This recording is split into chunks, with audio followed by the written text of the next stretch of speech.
तेजस्विनावधीतमस्तु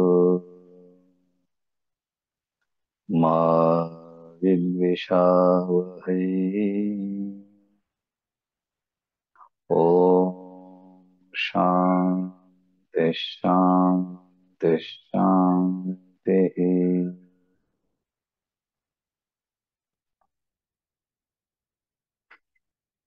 दिवि सूर्यसहस्रस्य भवेद्युगपदोत्थिता यदि भाससदृशी सा स्यात् भाष्यस्तस्य महात्मनः तत्रैकस्तं जगत्कृत्स्नं प्रविभक्तिमनेकदा अपश्यद्देवदेवस्य शरीरे पाण्डवस्तथा तदा। श्रीमद् भगवद गीता विश्वरूप दर्शन योग, श्रीमद् भगवद गीता तथा ज्ञानेश्वरीचा हा 11वा अध्याय 12 आणि 13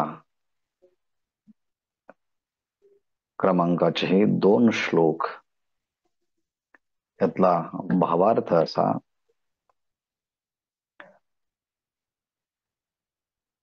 यदि दिवी सूर्यसहस्रस्य युगपत् उत्थिता भा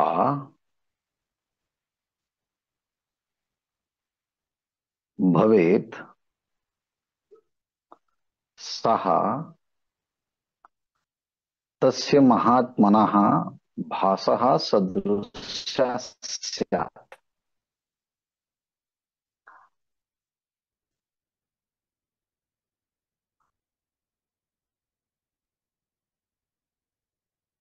भगवंताचं अनेक विविध प्रकारचे दिव्य स्वरूप पाहिल्यानंतर अनेक वक्त्रनयनम, अनेकाद्भुत दर्शनम, अनेक दिव्याभरणम, दिव्यानेकाद्यतायुधम, दिव्यमाल्याम्बरधरम, दिव्यगंधानुलेपनम सर्वदेव अनंत विश्वतोमुखम, असं जे परमात्म्याचं वर्णन केलं आहे, त्या परमात्म्याचं तेज किती आहे ते ह्या श्लोकामध्ये वर्णन करतात। कल्पना करा, यदि जर दिवी म्हणजे आकाशामध्ये सूर्य सहस्र हजारो सूर्य किंवा हजार सूर्य युगपत उत्थिता, आकाशामध्ये 1000 सूर्य एकदमच उदयाला आलेत, त्यामुळे त्यांचा जो प्रकाश आहे,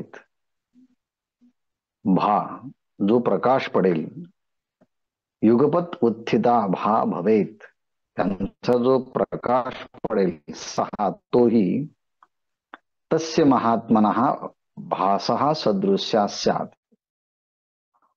आकाशामध्ये 1000 सूर्यांचा उदय युगपत एका क्षणी जर झाला तर त्याचा जो प्रकाश आहे तो प्रकाश तस्य महात्मनः, त्या विश्वरूप परमात्म्याचा जो प्रकाश आहे, भासा सदृशी स्यात्,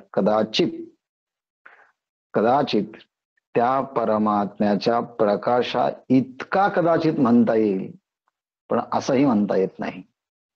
याचं कारण आकाशामध्ये जरी 1000 सूर्य एकाच वेळेस उदयाला आले, त्यांचा एकदम प्रकाश अभिव्यक्त झाला, तरी कदाचित असं म्हणता येईल की भगवंताच्या शरीरावरती जो प्रकाश आहे त्याच्या प्रकाशाची थोडीशी तुलना कदाचित करता येईल, पण करता येईल की नाही तेही माहिती नाही.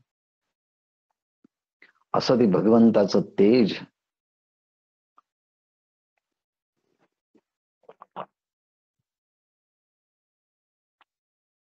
कोणाला पाहता येईल बरं? ते एवढं तेज,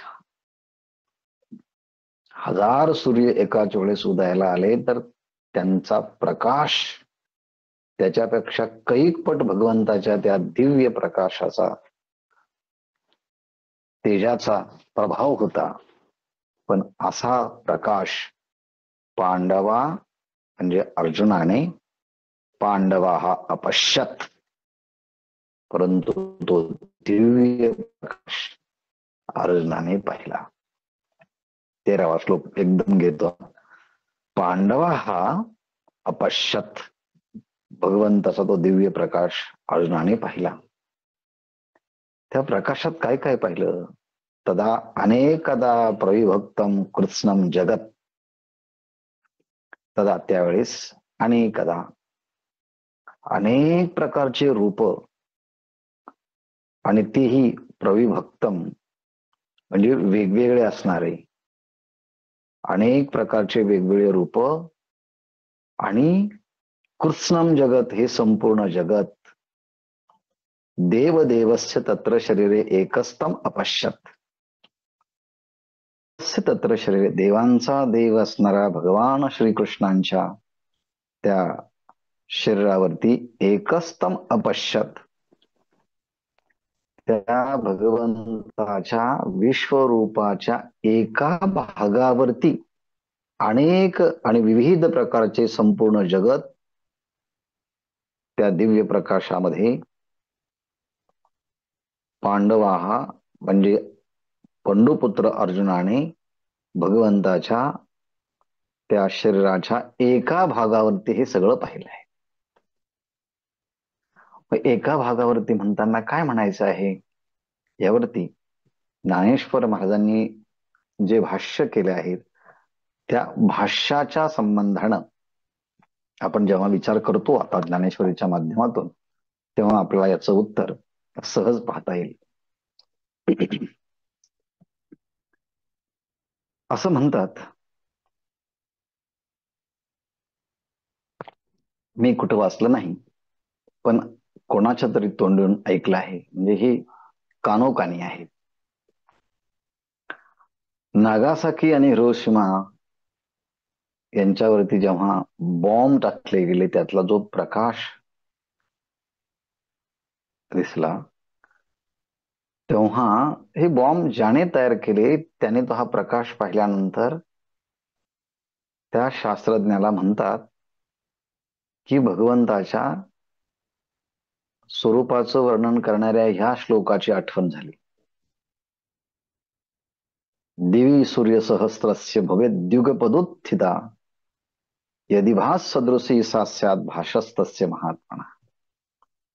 तो बॉम्ब स्फोट झाल्यानंतर जो अणुबॉम्बचा स्फोट जेव्हा केला गेला, त्यातून जो प्रकाश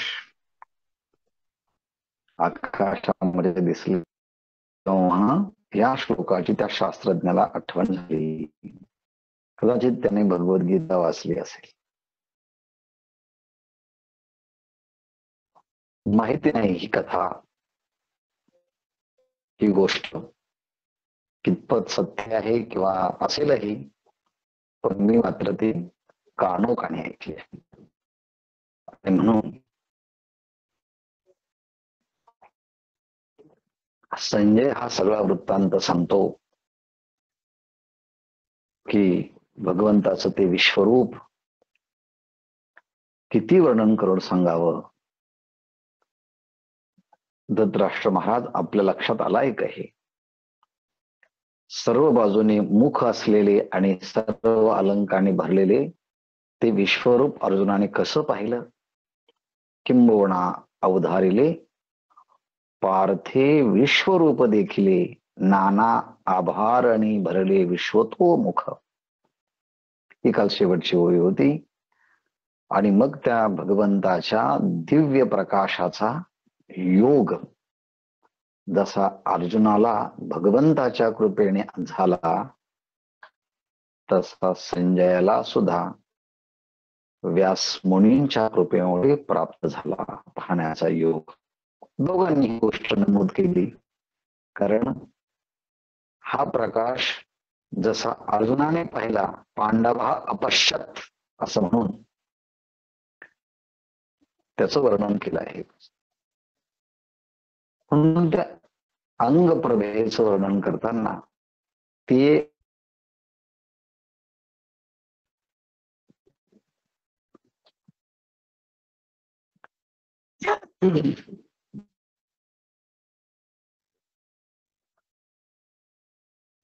अंगप्रभेचा देवा नवलाव काहीसया ऐसा सांगावा, कल्पांती एकची मिळावा.